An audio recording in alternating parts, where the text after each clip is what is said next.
भैया आप खड़े हो जाओ, चश्मा वाले भैया जी। यहां जिसको आप ना जानते हो उसको उठा लाओ, दूसरा पर्चा उसी का है, ले आओ। और लाओगे उसी को जिसका लिखा रखा है। और यदि हो सके तो ये वाला पर्चा फैल करके दिखाओ। समय तुम्हारे हाथ में है, जानो ही नहीं है। और चाहो तो बदल लो, तुम आदमी जाए बदल ले आओ ना, तो पर्चा भी बदल जाए। अभी तुम्हारे हाथ में है सब। बोलो पक्का लॉक कर दें?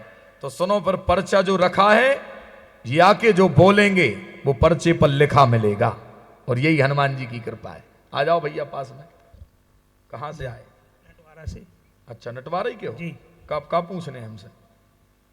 आशीर्वाद चाहिए आपका। और अच्छा पूछ लो। आप ही बता रहे हैं? आप ही बताएं। नहीं, हम तो बता भी तैयार बैठे, तुम तो पूछो जो तुमको पूछना आपके ही हो। आशीर्वचन लेने आए। आशीर्वचन मतलब कथा सुन भी आए हो? जी। हैं? और कछु? बस आशीर्वाद आपका। आशीर्वाद तो हम दे ही दे हैं जी। आशीर्वाद की कोई बात नहीं है।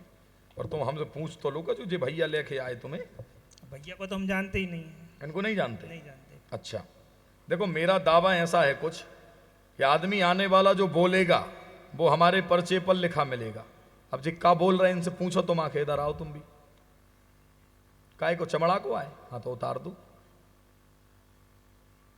मैंने कलम तो नहीं चलाई जी, पधारो। जो विद्यावान होगा और सरकार जब उठाएंगे तो कुछ प्रमाणी के साथ उठाएंगे हम।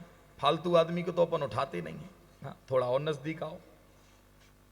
अब इनसे पूछो कि जी का पूछ भी आए हमसे। बस आशीर्वचन लेने आए महाराज जी के। आशीर्वचन लेने आए महाराज जी के। अब आप माइक लो। का कह रहे जी? आशीर्वाद लेने आए। आशीर्वाद लेने। अच्छा, यदि मैंने पर्चे पे लिखा होगा कि इनका स्वास्थ्य खराब रहता है, इनके पेट में दर्द रहता है, इनके घर में धन की स्थिरता कम रहती, कॉमन सी बात है, हर व्यक्ति के घर में ये समस्याएं होती हैं। और इतनी बातें सीख लो सो दरबार लगा अलग हो तुम। पर यदि विद्यावान कोई है तो वो ऐसे बताता है। पढ़िए इसमें क्या लिखा है, नजदीक आके पढ़ो। समझ में आ रहा है? बिल्कुल नहीं। हिंदी में लिखो, संस्कृत देखो। अच्छा पढ़ो। आ में आ की मात्रा आ, पछोटा पा, का में आ की मात्रा का। आपका लिखा है।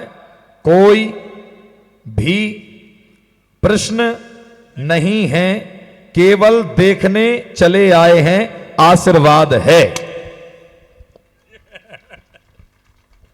बोलो लिखा है कि नहीं? और पढ़ो, अच्छे से पढ़ो। तुम तो घरे ले जाओ और पढ़ लो। ऐसे पढ़ावे वाले भी देश में नहीं मिले तुम्हें। बोलिए हनुमान जी महाराज जी की। अब बोलो भाई साहब, तुम कोई दूसरे उठा लाते तो पर्चा माओ फेल हो तो कि नहीं? हमने तो तुमसे कहा तुम बदल लो चाहो तो। पर इसका मतलब यही है कि इस पंडाल में, इस मंच तक वो ही आदमी आएगा जिसका हनुमान जी की कृपा से पहले ही लिख करके रख दिया गया है। ये तो तुम्हारी क्षमता ही नहीं थी कि तुम अपने मन से ले आओ कोई ये, क्योंकि कृपा सरकार की काम कर रही थी। तो बात पक्की है। अब समझ में आ गई बात? हनुमान जी महाराज की जय हो। अब चले जाओ तुम बैठे रहो। मैं नहीं, ऐसे थोड़ी छोड़ा था। हाँ चले जाओ, ठीक है। एक मंत्र भी दे रहे तुमको, तुम्हारे हित के लिए कुछ अच्छा अच्छा कर दे रहे हैं। एक अंक बोलो 1-10 के बीच में कोई भी। माइक उठाओ। 5। 5। और 5 को छोड़ के कहें तो स्वीकार है। कौन सा लोगे? 9। हनुमान जी महाराज की हमने लिखा। आपका प्रिय अंक 7 है, पर बोलेंगे 5। बोलिए ब्रज बिहारी सरकार की। आप 5 ही बोले हैं? जी 5 ही बोले। 5 के अलावा तो नहीं बोले कछु? मन में क्या आया था? 7। पहले क्या आया था? तुमने सोचा कि 7 बदल दिया जाए, इसलिए देखो हमने 7 भी लिख रखा है। तुम पहले 7 बोलने के चक्कर में 7 ही थे, पर तुमने बोला 5, सो हम 5 लिखे धरे। हनुमान जी महाराज की जय हो। जय जय श्री राम। जय जय श्री राम। अब एक मंत्र लिखेंगे, ठीक है? हाँ,